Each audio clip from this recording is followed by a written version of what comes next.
Public Radio, I'm Blake Farmer, and this is Nashville. Emergency fund drive complete, immediate needs met, but much uncertainty lies ahead for public media. This hour, we're going to take a collective breath and take a critical look at funding for public radio and TV in Middle Tennessee. Our public media brethren are in the studio to talk about the impact of the Trump administration clawing back more than $1 billion. And it's your turn to talk. Got critiques of public media? The phones are open. We're entering this new era of public media by listening to each other. After this hour's news, stay with us. This is Nashville. Sharing news and stories from the voices of Middle Tennessee. That's This is Nashville. Our show is made possible by Music City Prep Clinic. This is Nashville is in service to you. So if you have an idea for the show or feedback you'd like us to hear, leave us a voice message at 615-751-2500. Live from NPR News, I'm Lakshmi Singh. Wrestling legend Hulk Hogan, who helped turn the WWE into a global phenomenon and became one of the most recognizable figures in pop culture, has died. He was 71 years old. The Clearwater Police Department in Florida confirmed his death on Facebook, writing that paramedics were dispatched to Hogan's home this morning in response to calls reporting a cardiac arrest. He was pronounced dead at a nearby hospital. Under MAGA pressure for more transparency on the Epstein files, Trump administration allies and critics are looking to Ghislaine Maxwell for answers. The former associate of the wealthy businessman who was found dead in his jail cell in 2019 is serving a 20-year sentence in Florida for helping Epstein sexually abuse underage girls. The chairman of the House Oversight Committee, James Comer, says the congressional panel plans to depose Maxwell. I told Speaker Johnson last week, if we were in session this week, that Republicans on the Oversight Committee were going to move to be more aggressive in trying to get transparency with the Epstein files. So we did that, and I think that's what the American people want. Speaker Mike Johnson adjourned the House yesterday, pushing out any action on the Epstein matter until after the August recess. Meanwhile, Comer says his committee is also moving quickly on formally issuing a subpoena to the Justice Department to release the full Epstein files following a subcommittee vote yesterday. President Trump is set to visit the Federal Reserve this afternoon, this coming amidst a campaign from the president and his allies to hector Fed Chair Jerome Powell about interest rates and a major renovation of the Fed's Washington, D.C. building. NPR's Tamara Keith reports. Trump has repeatedly charged that the Fed chair is too late in lowering interest rates.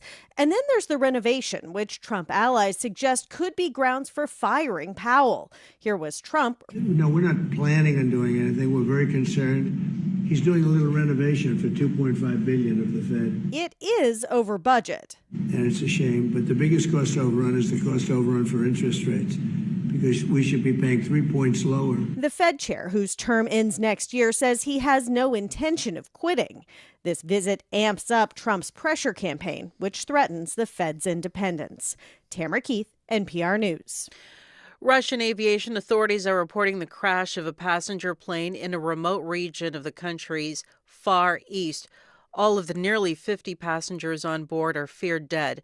The commercial plane was en route from the far eastern city of Blagoveshnik to a remote town in the Amur region bordering China. The Dow is down more than 200 points at last check. This is NPR News. Israel is signaling optimism about the chances of reaching a ceasefire agreement with Hamas. NPR's Daniel Estrin says this follows Hamas's response to mediators about a proposed 60-day ceasefire. In a statement shared with NPR, an Israeli source involved in the negotiations said the Hamas response is workable for Israel and that Israeli negotiators are studying what Hamas is proposing. The source spoke on condition of anonymity in line with protocol discussing the closed-door negotiations. Hamas has been negotiating an Israeli troop withdrawal from parts of Gaza, commitments on humanitarian aid into Gaza, and international guarantees that the ceasefire will continue and Israel will commit to holding talks about a final end of war.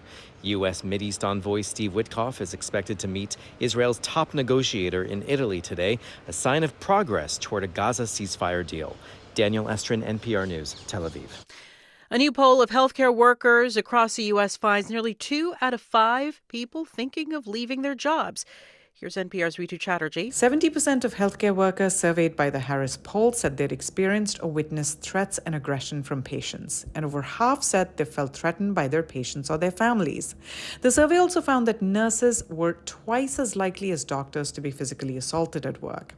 Despite the growing concerns around workplace safety, nearly 3/4 of those surveyed said they see no change in security in their workplace.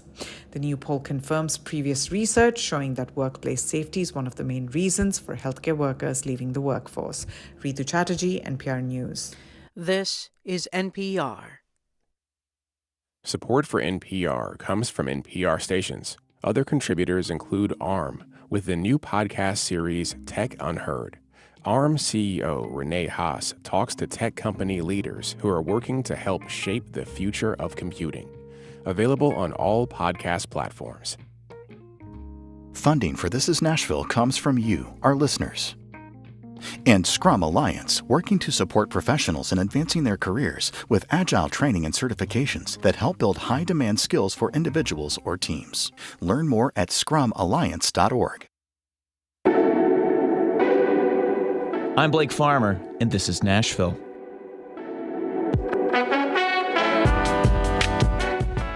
The federal government just got out of the business of funding public media. In this hour, we're talking about what that means in Middle Tennessee, and in fact statewide, because the impacts are far broader than WPLN, this station.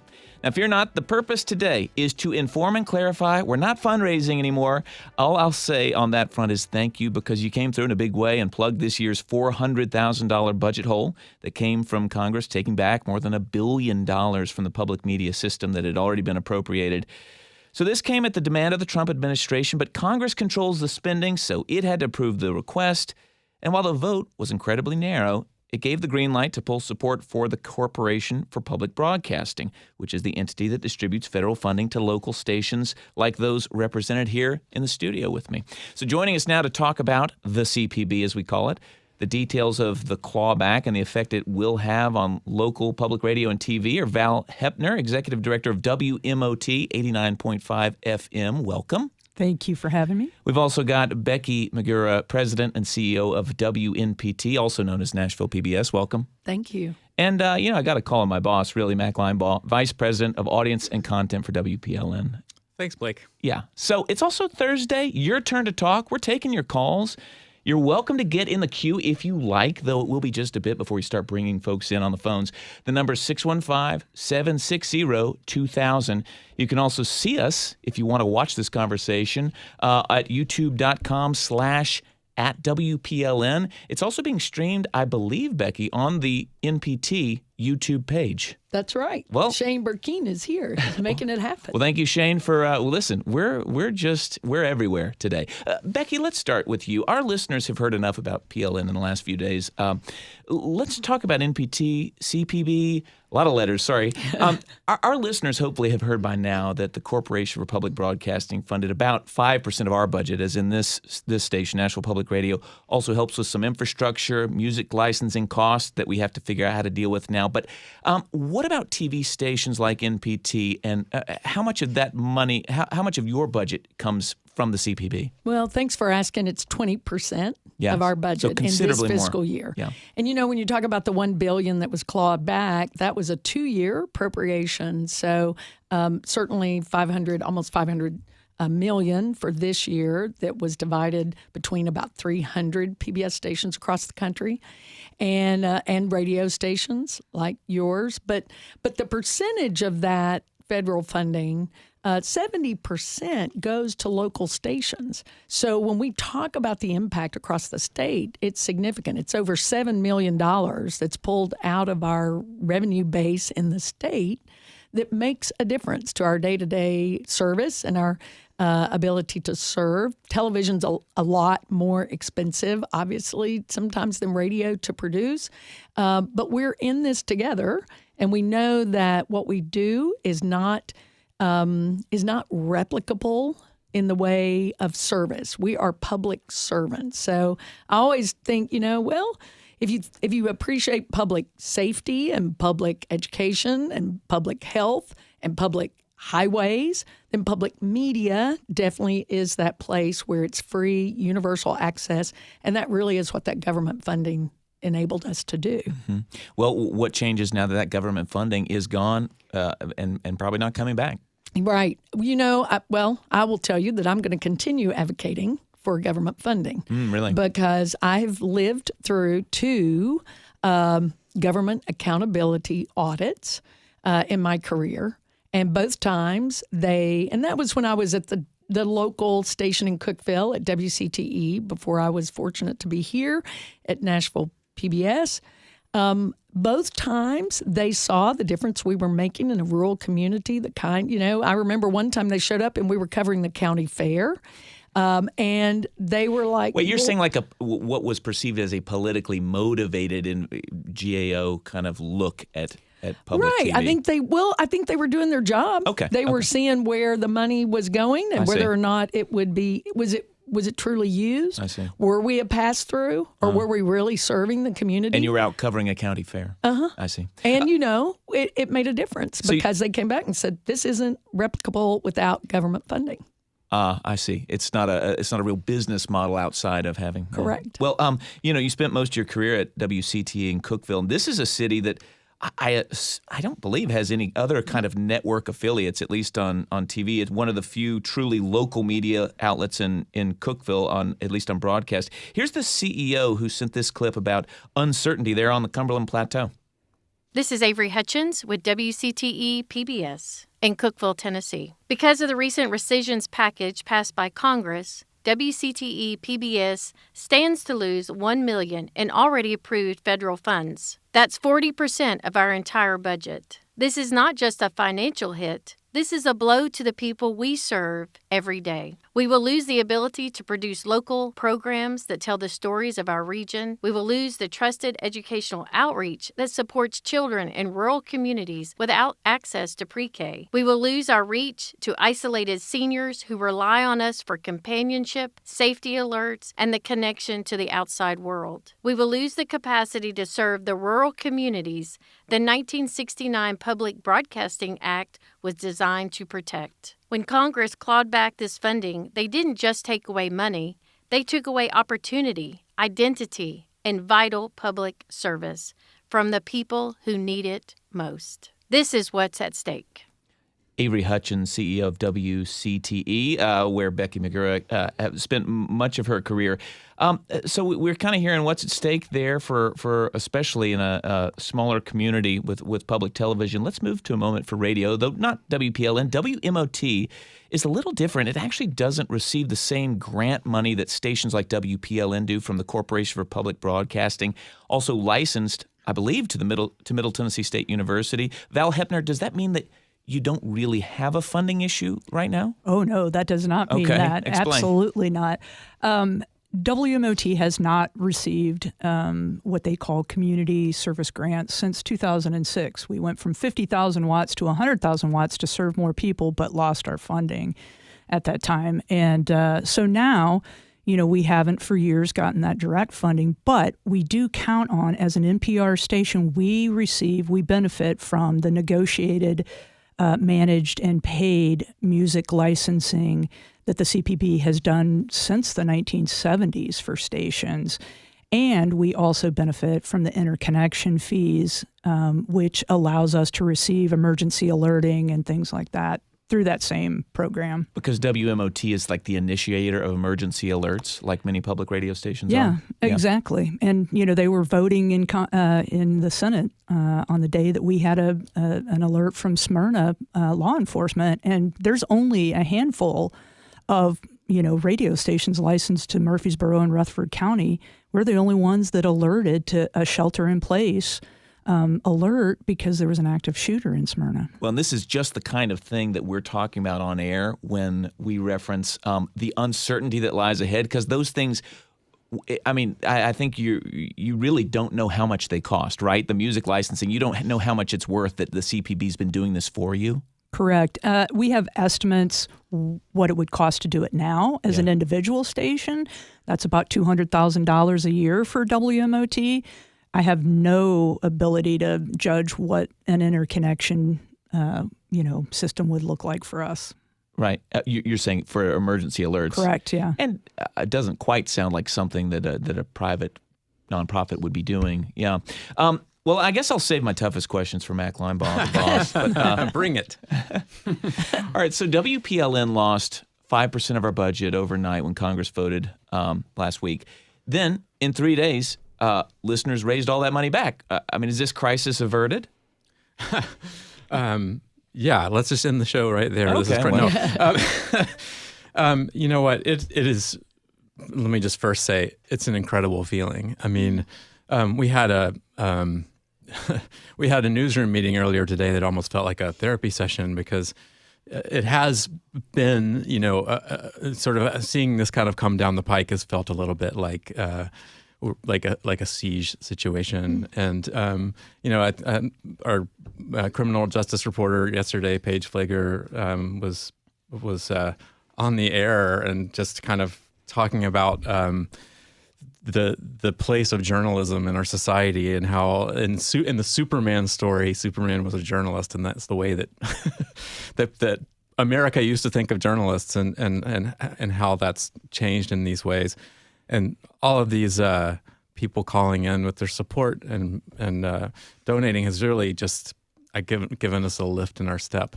And it is a huge, important thing. Financially, it definitely gives us a runway to as we pivot to address everything that's coming next. But I just also want to really emphasize, things that Val and Becky are bringing up, because we're really part of an ecosystem.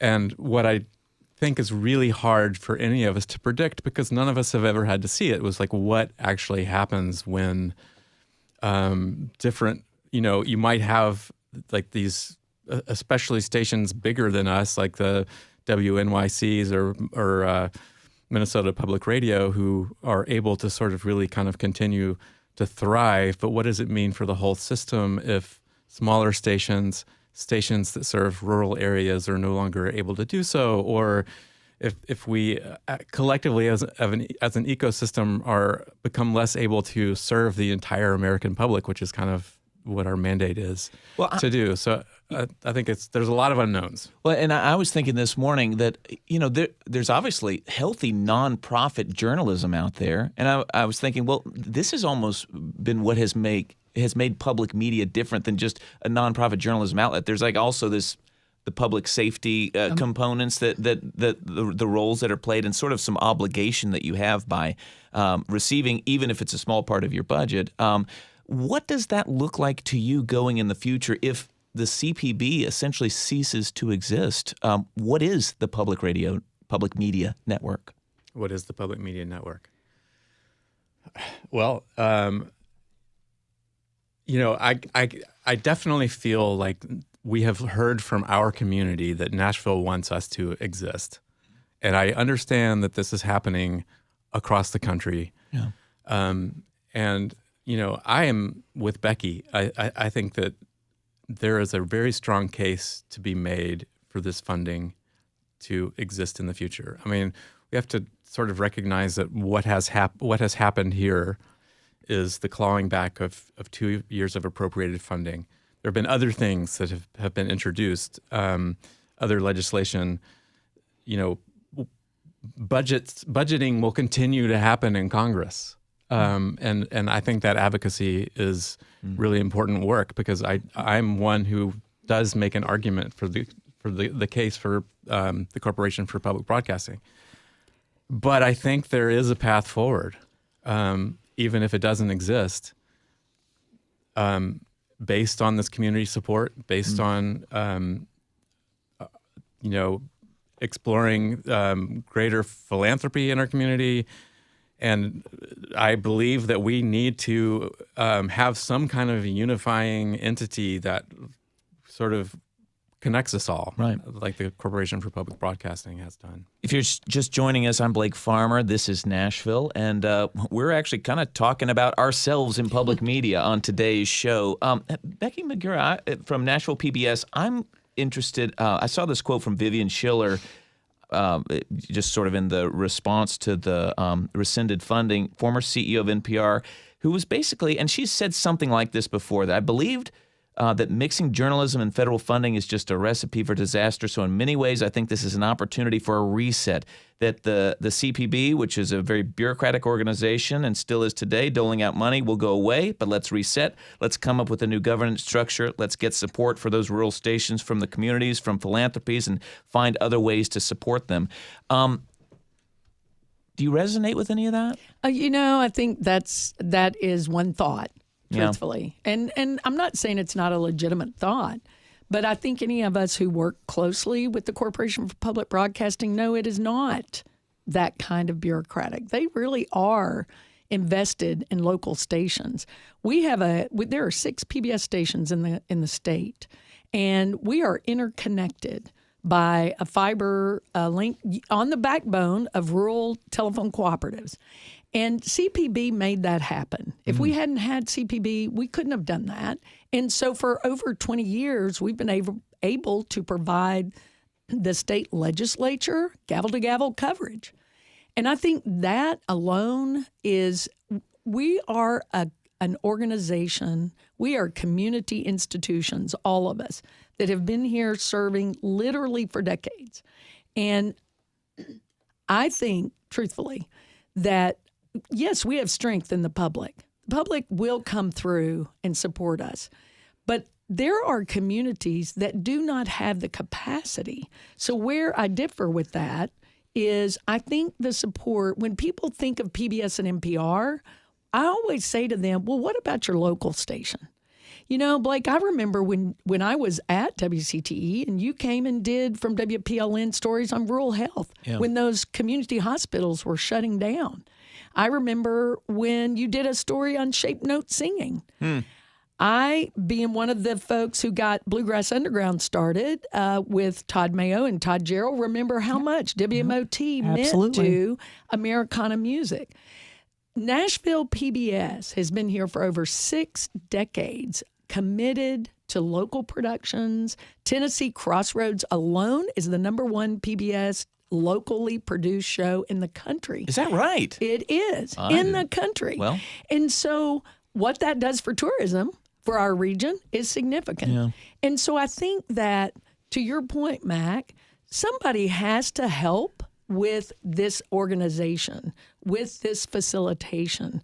And when you think about public safety alone, when somebody gets an alert on their phone about an emergency message, that goes through a PBS tower, through a public radio tower, not out on the air. It goes through your phone.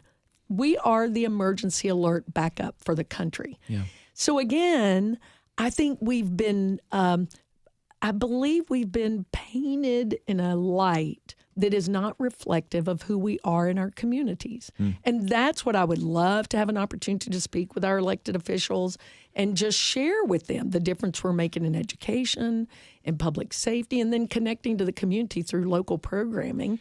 In addition to inspirational programming, which you all do, I can remember many times and remember today, I walked in, if I can give you this real quick story, walked into Thistle Farms Cafe with my good friend Sean Bacher from Public Library, Nashville Public Library, which was the beginning of WPLN, right? And we walked up to the counter, and this beautiful young woman started singing. I had a I Love PBS on my T-shirt. She started singing the theme song from Reading Rainbow, and then told me the whole story. I hope you're listening. She told me the whole story about when she was a young girl, that her mom was a single mom of 3 kids and they lived in poverty, and this was the station they could trust, and that she had hope and she could travel to Japan on Reading Rainbow. And then she looked at me and went, "Konnichiwa." I said, "Do you remember that from Reading Rainbow?" She said, "I learned it from Reading Rainbow." Well, all the difference in the world. Yeah, Reading Rainbow. Love that throwback. Well, we're going to talk a little bit about the politics you referenced coming up in just a moment, but we do need to take a break. When we come back, we'll talk a little bit more also about the why behind the clawback the cutting off of funding to public media. If you'd like to join the conversation on air, we're ready. You can call us at 615-760-2000. You can also comment on our YouTube stream, and we'll bring some of those comments into the discussion. You can either do that at ours, youtube.com/@WPLN, or at Nashville PBS's YouTube stream. We'll be right back. This is Funding for This Is Nashville comes from you, our listeners, and Amazon, proud sponsor of WPLN's daily show, This Is Nashville, engaging our differences so we can discover our unity. More on Amazon's community work at aboutamazon.com. And Rogers, Shea, and Spanos, local attorneys helping families navigate the complex and high-conflict issues of divorce, custody, alimony, and mediation for over 40 years. More at midtnlawyers.com. Nashville Public Radio is supported by local businesses who value informed communities. Find out how your company can become a sponsor at nashvillepublicradio.org/sponsorship. I'm Jeremy Hobson. Next time on The Middle, the U.S. national debt currently stands at over $36 trillion, and President Trump's so-called Big Beautiful Bill is expected to add to that rather than reducing it. Higher interest rates means that just servicing that debt is getting very expensive, and economists of all stripes seem to agree that we have a problem. So what should be done to reduce the national debt? That's next time on The Middle. Tonight at 8 on 90.3 WPLN News. I'm Blake Farmer, and this is Nashville. It is Thursday, which means it's your turn to talk. And while the emergency fund drive at WPLN is over, and thanks to you, our listeners, it was wildly successful, exceeding our $400,000 goal. But we're still talking about it, and you can too. The number to get in on the conversation, 615-760-2000. We're going to explore the political climate that led us to this point and the unique role of public media. Continue going there. In the studio are Val Hoeppner, Executive Director of WMOT in Murfreesboro, Becky Magura, CEO of Nashville PBS, and Mack Linebaugh, our VP of Audience and Content here at WPLN. Mack, I'll start with you. I know several weeks ago you joined Rob Sanchez, our interim CEO, Chief Operating Officer, in a trip to kind of make a case for public media, meet face-to-face with some of the delegation in D.C. I recall you all coming back feeling pretty good about those meetings. I'm just curious, though, at any point did lawmakers or their staffs raise concern about public media in Middle Tennessee or raise any concerns at all to you? I should point out, too, that Val was there as well. In the same meetings. In two of the three meetings that Rob and I attended. And I think we all felt like those meetings went well. There was one of the two senators had a staffer who did bring up the point of political bias in NPR generally, that his perception, he's like, I'm a Republican. This is pretty much verbatim what he said. I'm a Republican, and I hop in a cab, and I feel like what I'm hearing is biased, which I feel like we could do an entire show on that, and I don't want to get bogged down there, although I do know that is one of the major sort of talking points about why this happened. What overwhelmingly, what I felt was that people were really listening and understanding the impacts that stations are having in our communities. But I also felt like, frankly, sort of when we went in there, and also some of the sort of discussion that I've heard on the Hill has not really been taking on that part of the conversation very much. Yeah. That the focus has been very much on the motherships, in NPR especially, probably even more than PBS, but NPR and PBS. Mm-hmm. And I've been here long enough to know that there is kind of a lack of understanding kind of broadly about our relationship to those entities and all the stations' relationship to each other. So I think that was what really kind of felt in those discussions to be like the biggest uphill battle was to sort of like the argument had already been framed. Yeah. That this is about NPR and this is about PBS. Well, Val, was there an understanding in those meetings that the money that was being cut was money that goes to stations, although I guess not WMOT, but and not usually directly to PBS and NPR. I don't think so. I think we went in there knowing that we were going to have to educate the offices, the senators and the Congress about what public radio is, how that funding is used, why we have that funding, and they all say we love our local stations. We love our local stations. We only have a problem with NPR because it's biased. And, we're not even a news station at WMOT. We're an Americana, music station, full-time, 24/7. And, we don't have any bias. We play all the music from all the Americana artists. We don't censor our artists, none of that. So, it's an opportunity every time to educate them. And I think, it was, I felt like we had good conversations, and I think they're interested. And I think in particular, Senator Blackburn is always very responsive when we talk about music licensing. Because that's kind of one of her big issues that she kind of sees. Yeah. Yeah. And I don't think they really understood the EAS, the emergency alerting system. And that's something that we've hammered on really hard. I've made several visits to Congress, to talk to them about that, and they still don't quite understand it. And I heard it on the floor. Josh Hawley from Missouri, was saying that, well, that's in FEMA. Oh. That money comes from FEMA and Homeland. It does not. It came through the CPB. Is that right? Yeah. If you're just joining us, I'm Blake Farmer. This is Nashville. We're talking about public media funding, and we're not trying to raise money in this moment. We're just talking about it because it is the news, and we'd love for you to join the conversation. If you'd care to have a question or comment by phone, it's 615-760-2000. Becky, Magura, all right, so Nashville PBS, have you received criticism for what you all put on air? I mean, when you're in Washington, because I know you've spent some time there recently. Well, we do. Again, to your point about there's a lot of national narrative around PBS and also NPR, and there is about bias. We don't do any local news at Nashville PBS other than we have a really small relationship with the Nashville Banner. Looking to work with both of you all on some new things, but the News Hour has gotten some criticism of being biased. Mm-hmm. The thing that has been is some focus on our children's content, which actually was not accurate in that there was supposedly some content that went out during COVID that reflected, said that we were showing content that was not appropriate for children on PBS Kids. And that was a local show out of New York, and it didn't go nationally. It wasn't part of PBS Kids. But trying to get that back, trying to get that narrative and sharing the importance of children's content. And 50% of children in the state and across the country do not have access to preschool. So when you hear that they do access PBS Kids as their primary source of educational, non-commercial content that helps them learn and be prepared for school, that's huge, and that's a huge part of what we do.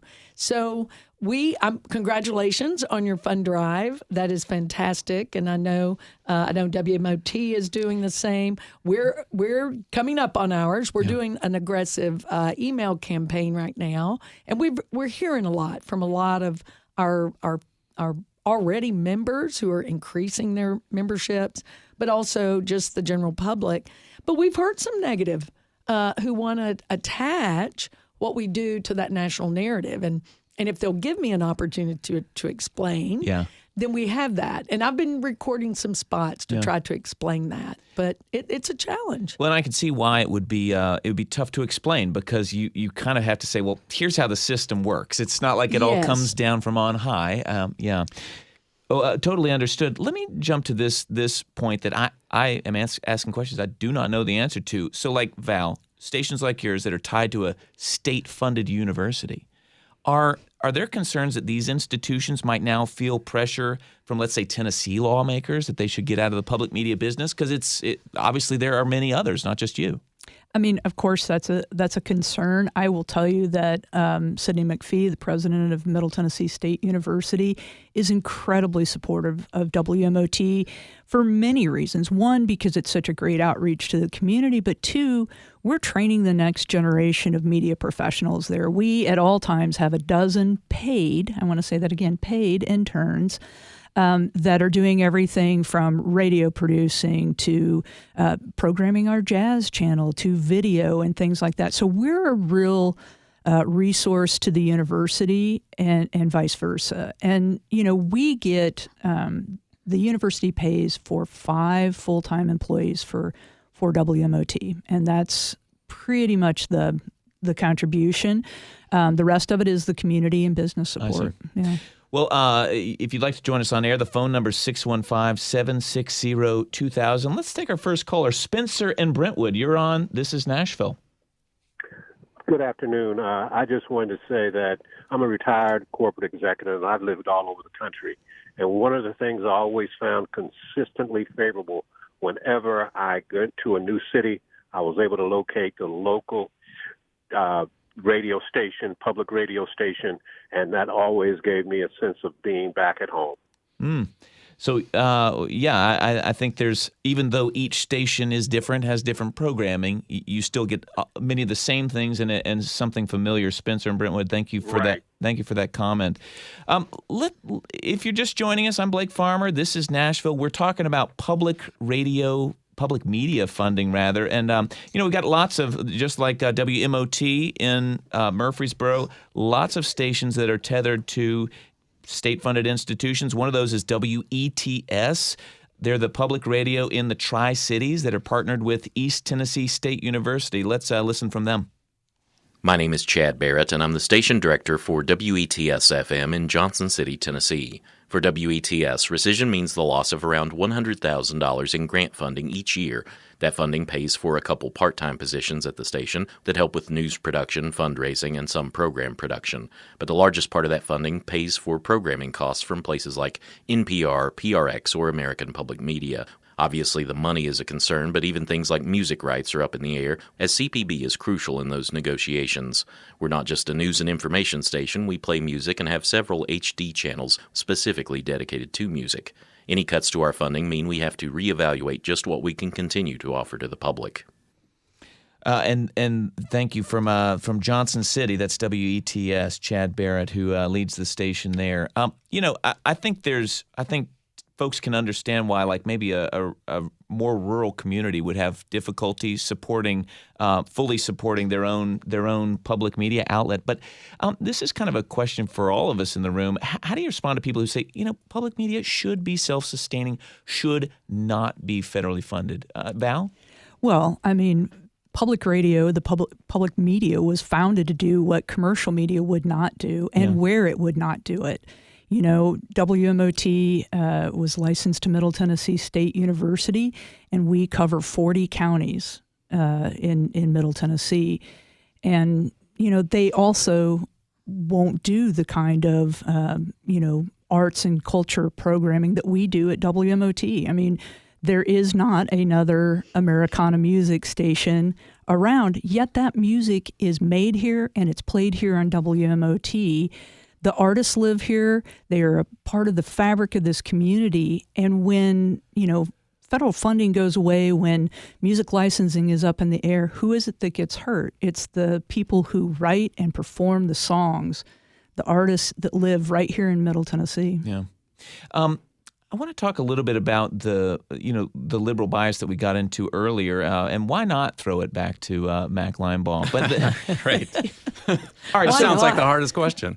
Well, it's something public media, and really most journalistic outlets have to work against at some point. And it's pretty clear that public media is not trying to be overtly partisan. It's not like we endorse candidates by any means, and we certainly try very hard to get a diversity of voices and perspectives on the air every day. Mm-hmm. But, there's a former NPR editor who famously left the network last year, not exactly by choice, but had a pretty scathing essay that basically got him fired. But, for instance, he wrote, Okay, so the network, he wrote that the network ignored the Hunter Biden laptop story because it might help Trump, as well as the COVID virus origin story connected to Wuhan, China. And when this clawback was approved, he suggested that instead of taking criticism to heart, NPR kind of doubled down on what he called an agenda-driven journalism. I think people, even who are listening this hour, may have a new appreciation for the difference between NPR in Washington and let's say our local stations, hundreds of stations. But how do you handle listeners who, send you an email making this kind of claim? Yeah. Well, for one thing, I think it's good when you're getting them from both sides of the aisle, which I want to point out that we do get them from both sides of the aisle. I mean, we do hear from people who I think want or expect us to take a sort of liberal advocacy position, which is also something that we will not do. It is hard for me to speak to NPR's editorial process. I of course read the piece by Uri Berliner. I also read Steve Inskeep's marvelous response to it. I also can understand why this perception exists. Sometimes I feel like what I hear myself in NPR coverage is almost like a sort of urbane perspective from that's like a criticism that you hear, that it's like this sort of coastal perspective that is out of touch with America. But I will also say at the same time, when I was with Val in DC doing that advocacy, it was part of some meetings at NPR, and what I really heard there was just how much NPR also hears that, how much they also soul search about it, and they have just in the last 2 years have added through some grant money that they received actually.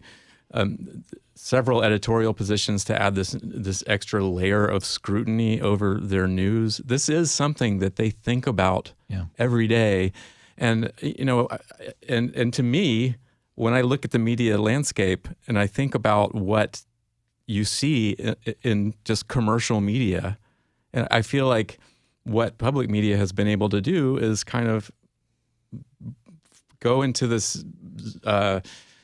Fill this role that at least in my imagination, is kind of like what the sort of Walter Cronkites of the world did. Like when we all sort of agreed on the same set of facts. Because I believe in my bones that I know that NPR and Nashville Public Radio take facts very seriously. Yeah. Well, and I'm just going to add to that because I heard from the NPR ombudsman who reaches out to the public, answers to the public, that there were many times on those stories where they reached out to the administration or Congress like 300 times for being on air and then they would not. So I think we also have to tell our stories about how we're putting journalism together, how we're creating journalism so that people can be aware. And we don't have that because but I will tell you, if I get a comment from a viewer that says PBS NewsHour is biased, I ask them, what piece is it? Help me understand. What did you feel was biased? And I will write PBS and I will write PBS NewsHour, which I do, because we're not a network. This is not a top-down, push-down. We're members of these organizations. I know NPR creates content. PBS does not create content. It is all locally produced. Now, a lot of it's produced out of Boston and New York and Washington, but also Nashville has had a number of local shows go national.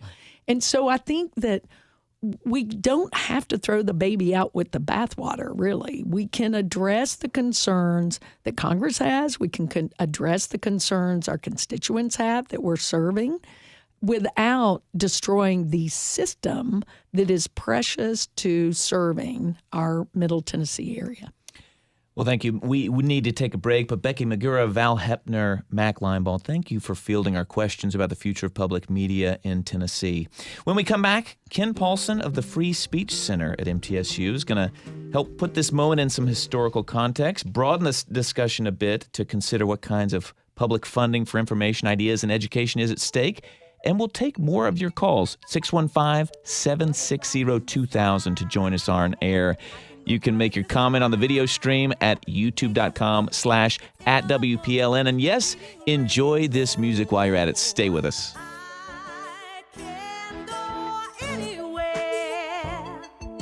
Friends to know and ways to grow, a reading rainbow. I can be anything.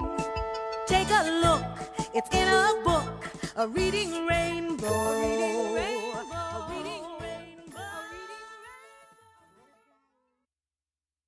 Funding for This Is Nashville comes from you, our listeners, and Community Foundation of Middle Tennessee, working to help donors make more possible through the power of community giving.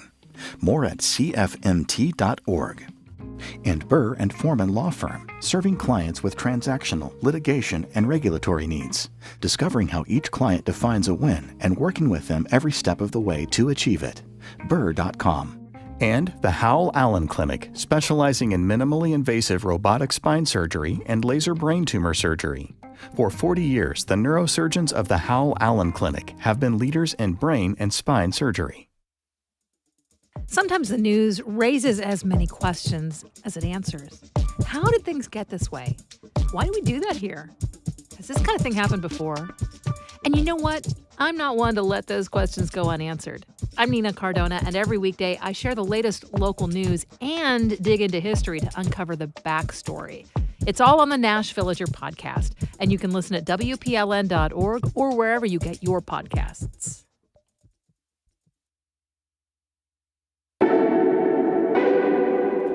I'm Blake Farmer, and this is Nashville.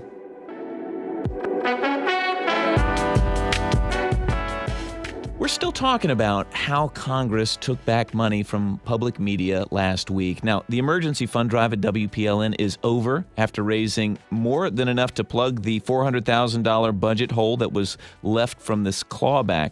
But then there's next year and the next, and other stations that are even more dependent on federal money than we are. Public media is hardly the only institution also that promotes the free flow of news, information, ideas, education, and that has also been threatened with funding cuts. So to help us kind of sort through some of these questions and, maybe not have answers to every question raised by the funding of public media, or public media's defunding rather, is Ken Paulson. He's director of the Free Speech Center at MTSU, former editor-in-chief of USA Today. Welcome back to This Is Nashville. I think you've been on the show, right? I sure have. It's good to talk to you. I have not been on the show forever, but others precede me.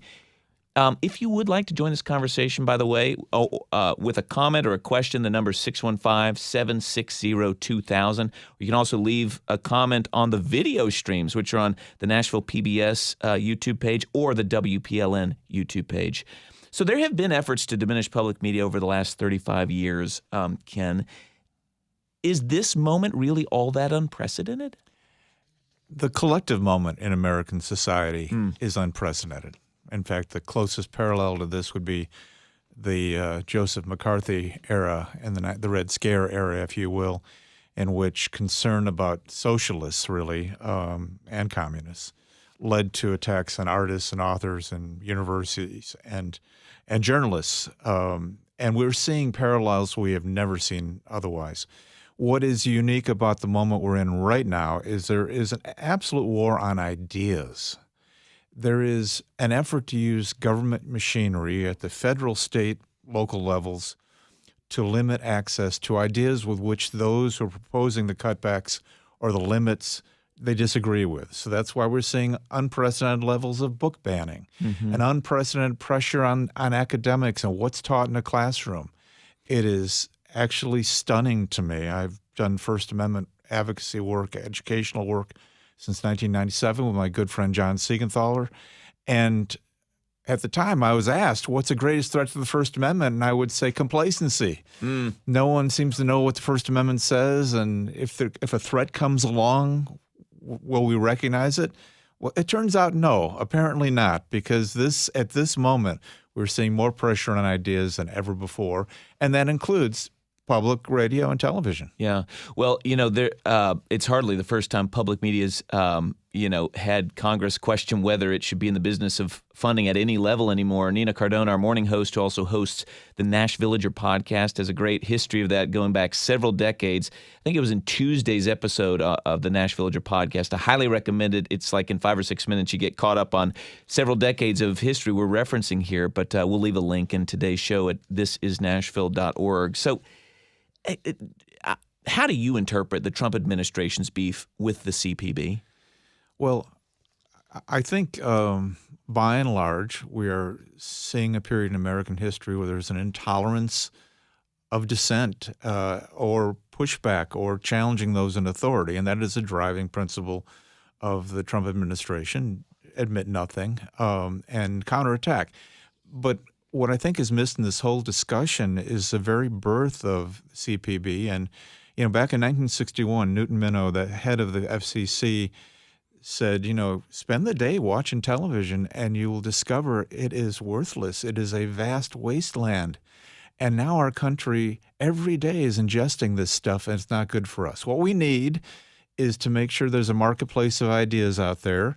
We want it local. We want it national. We want substance every day out there. And that led to what became PBS and NPR. And so smaller communities could have television and radio access that reflected those communities. And you would have people doing substantive content each and every day. And, we could discuss the relative liberal nature of PBS and NPR. I think it's overstated. But what is clear to anybody, you spend that day with NPR, you spend that day with PBS, you are smarter at the end of the day. Your pulse is not racing, and you have learned things. You've seen documentaries, you've seen insightful content. And that is what Newton Minow had in mind. Now, today, the administration and others who are trying to limit funding say, well, the media world has changed. Well, yeah, it has, but it hasn't gotten better. It's not just local. It's not just television that's a wasteland. That is everywhere. And just go to the internet and spend a day, and your ability to speak will be impaired. It's just not nonsense all day, some of which you can trust. What public radio and public television have always offered is insightful, substantive content that fulfilled the promise of the Founding Fathers that if we made speech free, we would all benefit and become more knowledgeable. Well, you're inspiring us on this very program that is produced by a public radio station. Do you see the defunding of public media, or maybe how do you see it fitting in with other threats to freedom of the press that we've certainly seen with the Trump administration? Or are they one and the same? Well, they're absolutely linked. It has to do with I don't want to, compare the current president to a totalitarian or authority. It is so hard in the current moment to assess a presidency. But let me just say this. There is an intolerance for criticism. And what we are seeing is those organizations, corporate organizations that own media, have a financial stake independent of their journalistic integrity. So we are seeing lawsuits, frivolous, insane lawsuits. You're talking about the CBS settlement, ABC, CBS, Paramount. I've worked in media law for a long time, almost 30 years. I'm a lawyer. There's no way that Trump wins any of those. Not a prayer, not a chance. And yet they're giving him millions of dollars for his library. Why? Because the president has other leverage. So think about that. If corporate organizations that run media are going to sell their soul and make payoffs, we need public radio and television that are really only dependent for that stipend they get from the federal government and state governments. But they are independent. And if the new funding model is found, President Trump may find that he's created something he regrets because we're going to have exceptionally vibrant media asking the tough questions, reporting the stories in their entirety. And I do believe in public media, and I think it has a bright future after some choppy waters. Well, I mean, you've been in the business of trying to pull together a network, right? I mean, that's what USA Today was, Right, a network absolutely. of newspapers. So what does make that complicated without some sort of government-funded entity like the Corporation for Public Broadcasting sitting at the center? Well, it's complicated only in that there's a diversity of resources and diversity of locations. And, but then again, public radio and public television, they are not monoliths. Mm-hmm. I was actually chair of a committee in 2012, PBS Standards Committee, and I was impressed with the way that center actually just tries to instill values of integrity, but that the independence of individual markets remained. I think in the aggregate, the challenge that any organization that reports news today has is that people aren't paying attention. People often talk about now in these polarized times how hard it is for us to have meaningful conversations from both sides of the aisle. Well, that's twofold. One is people are less eager to hear the other side, but the other is we collectively don't know much. We have the least informed country, perhaps, since the invention of mass media. We watch different things. We jump into different conspiracy theories, and we hold on to them for dear life. Obviously, not everybody, and very few people who are listening to this right now. But the bottom line is every American who wants to fight this trend needs to subscribe to newspapers, magazines, and medium platforms that make sense for them, and send a check to NPR and PBS, because that's the only way America will preserve democracy, is if we are smart enough to know what's really happening to us. Do you have any? Have you seen anything that brings you hope in this moment? When I think some people kind of want to, duck back in the turtle shell. Yeah, it makes my hair. Sets my hair ablaze when I hear people say, I just can't hear that man in the White House talk again. I haven't watched television news. I don't read the news. Well, who is that punishing, right? If you are somebody who intends to abuse your power, and I'm not saying that's Trump, I'm saying that's happened throughout the political process for centuries. If you are a corrupt official, what you really want is no one paying attention. So you hand that victory to a corrupt official when you say, I don't want to hear it, I don't want to listen, and I'm not going to subscribe. You're saying the civic duty is actually paying some attention, caring Absolutely. a bit more. And it has always been that way. If you went for a job interview in 1955, they asked you, what do you think of the community? What interests you here? They wanted to know you had an investment. And I want to know if people have an investment in their country, because right now we need to pay a lot of attention. Well, we pay a lot of attention here. What would you say in Middle Tennessee? What could somebody do to make their citizenship count? Well, the same ways we always have, using the First Amendment. Yeah. Speak out, write letters to the editor, engage in meaningful conversation with your neighbors, and try to make a difference. All right. Well, we're engaged. Ken Paulson, director of the Free Speech Center at MTSU. Thank you for joining us. And thank you for joining us this hour, talking about the future in Tennessee without much public funding for public media. This is Nashville is a production of Nashville Public Radio. Today's episode was produced by Mary Mancini, directed by Tasha A.F. Limley. Our board operator is Liv Lombardi. Answering the phones, Josh Deepen. The masterminds behind our theme music there, Larange and Namir Blade.